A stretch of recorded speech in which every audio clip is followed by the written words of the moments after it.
உம்மைத்தான் நான் பார்க்கின்றேன், பிரகாசம் அடைகின்றேன். உம்மைத்தான் நான் பார்க்கின்றேன், பிரகாசம் அடைகின்றேன். அன்பின் இரட்சகராம் இயேசு கிறிஸ்துவின் இனிதான நாமத்தினாலே உங்கள் யாவருக்கும் என்னுடைய அன்பின் ஸ்தோத்திரத்தை இந்த காலை நேரத்தில் தெரியப்படுத்துகிறேன். நீதிமொழிகளின் புஸ்தகம் 21 அதிகாரம் 30வது வசனத்தில் இவ்வாறாக வாசிக்கிறோம்.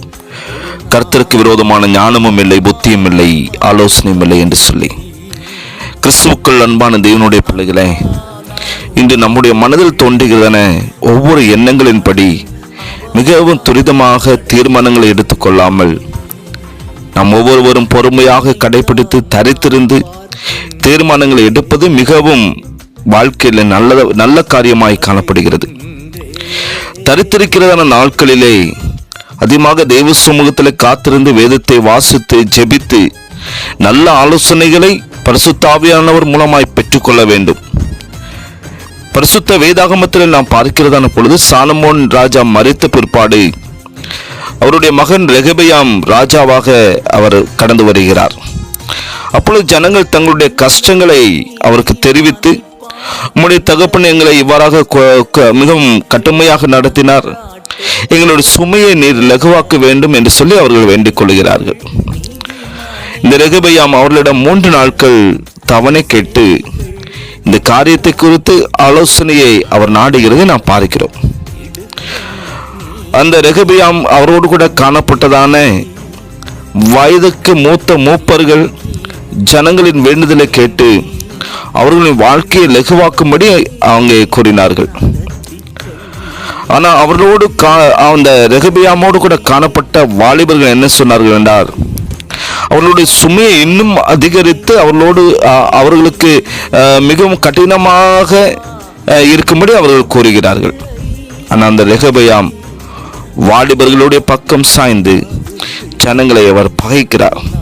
இதனால் ராஜ்யத்தினுடைய 12 பங்கு அவன் இழந்து போனான் என்று சொல்லி பார்க்கிறோம்.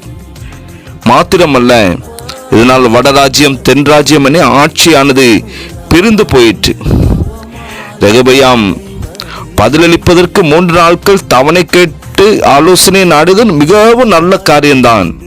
ஆனால் அதுபோல நாமும் நாட்களில் ஒவ்வொரு நாட்களும் தரித்திருப்பது நம்முடைய வாழ்க்கையில் நல்லதுதான்.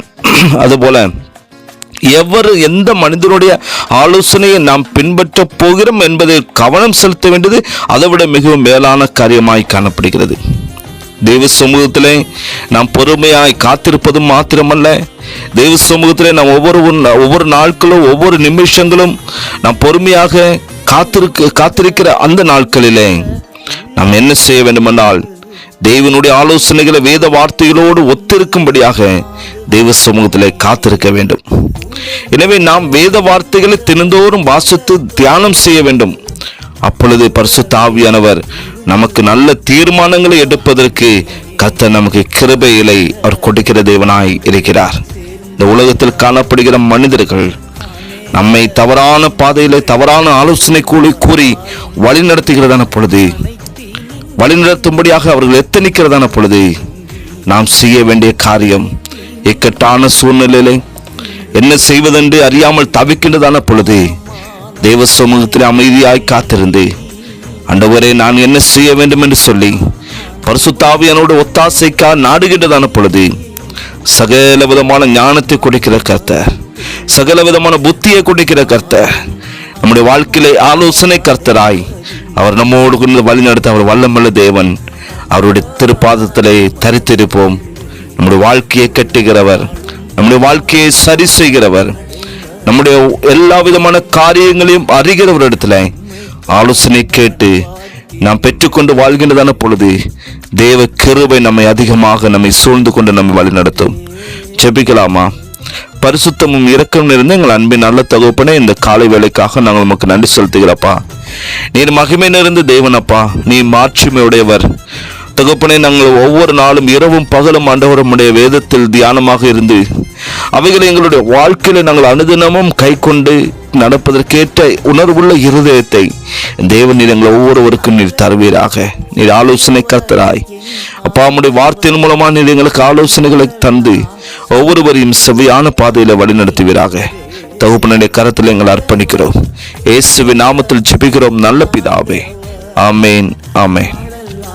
சுவைத்து மகிழ்கின்றே, உண்மையாய் கர்த்தரை தேடும் எனக்கு, உண்மையாய் கர்த்தரை தேடும் எனக்கு ஒரு நன்மையும் குறைவதில்லையே, ஒரு நன்மையும் குறைவதில்லையே, அவமானம் அடைவதில்லை. அப்பா, நான் உமது பிள்ளை, அப்பா, நான் உமது பிள்ளை, ஒரு நாளும் அவமானம் அடைவதில்லை.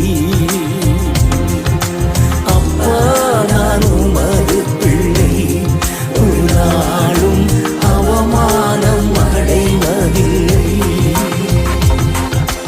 உம்மைத்தான் நான் பார்க்கின்றேன்,